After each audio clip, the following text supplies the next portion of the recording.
کله چې تاسې د منځني ختیځ نوم واورئ نو دوه شیان ذهن ته راځي: تیل یا سیاسي بې ثباتي او جګړه. په تیرو 100 کلونو کې منځنی ختیځ د یو ډول جګړې یا شخړې قرباني شوی دی، که هغه عراق وي، سوریه وي، لبنان وي، د فلسطین او اسرائیلو مسله وي، یا د یمن کورنۍ جګړې. په منځني ختیځ کې تل یو څه پیښیږي: په میلیونونه خلک وژل شوي، میلیارډونه ډالر ضایع شوي، خو په منځني ختیځ کې لا هم سوله نشته. ولې په منځني ختیځ کې دومره بې ثباتي او دومره جګړې دي؟ د دې پوښتنې ځواب ډیر پیچلی دی، ځکه چې منځنی ختیځ د شطرنج یو داسې تخته ده چې ډیر لوبغاړي پکې یو بل سره چلونه کوي. خو نن په دې ویډیو کې به موږ دې حقیقت ته رسیږو چې د منځني ختیځ د ټولو ستونزو ریښه څه ده.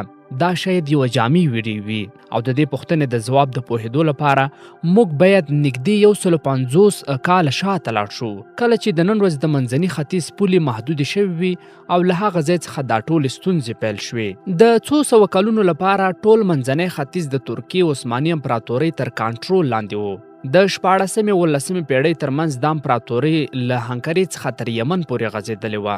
په دې سلطنت کې هر ډول خلک اوسېدل: یهودیان، عیسویان، مسلمانان، پارسیان، عربان، کردان. خو بیا د 19مې پیړۍ وروسته عثماني امپراتورۍ په زوال پیل شوه، او دا هغه وخت چې برطانوي امپراتورۍ په اسیا کې خپل کنټرول زیات کړ.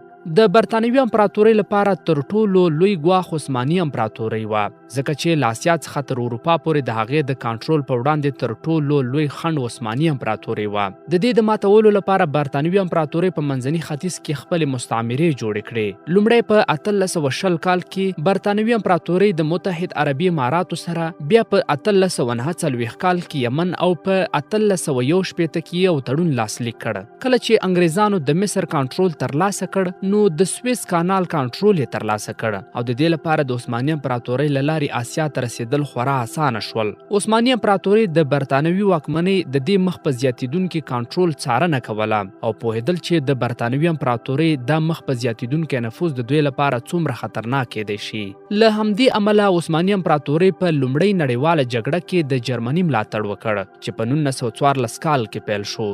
دا هغه وخت چې برطانوي او فرانسوي امپراتورۍ پریکړه وکړه چې دوی باید په هره بیه عثماني امپراتورۍ له منځه یوسي. د دې پلان لپاره فرانسوي او برطانوي امپراتورۍ یو پټ تړون لاسلیک کړ چې د سایکس پیکو تړون په نوم یادېږي.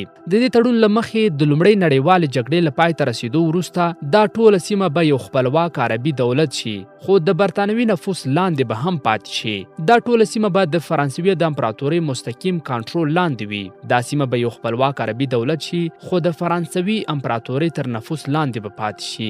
دا ټوله سیمه به د روسیې امپراتورۍ ته ورکړل شي، او بیا به د فلسطین او اسرائیلو دا ټوله سیمه د یوې نړیوالې ادارې لاندې وي. د دې پولو ژبې، مذهب، توکم په اړه د پریکړې کولو پر مهال دا ټول شیان په بشپړه توګه له پامه غورځول شوي وو، او دا هغه تېروتنه وه چې منځنی ختیځ لا هم ځوروي. په 1919 کال کې یوه اعلامیه خپره شوه چې پکې د برطانوي حکومت په جرمني کې د یهودي ټولنې سره ژمنه وکړه چې دوی به یهودیانو سره مرسته وکړي چې په فلسطین کې د دوی لپاره یو جلا وطن جوړ کړي. د دې اعلامیې ته د بیلفور اعلامیه ویل کیږي، او دا هغه وخت چې د نړۍ زبر ځواکونه د تیلو په لټه کې وو، ځکه چې د لومړۍ نړیوالې جګړې وروسته هر څوک پوهېدل چې 20مه پیړۍ به د هغه چا لخوا اداره کیږي چې پر تیلو کنټرول ولري. په هغه وخت کې امریکا د نړۍ تر ټولو لوی د تیلو تولیدونکی او عرضه کوونکی وو، او د برطانیه د تیلو 80% اکمالات له امریکا څخه راتلل.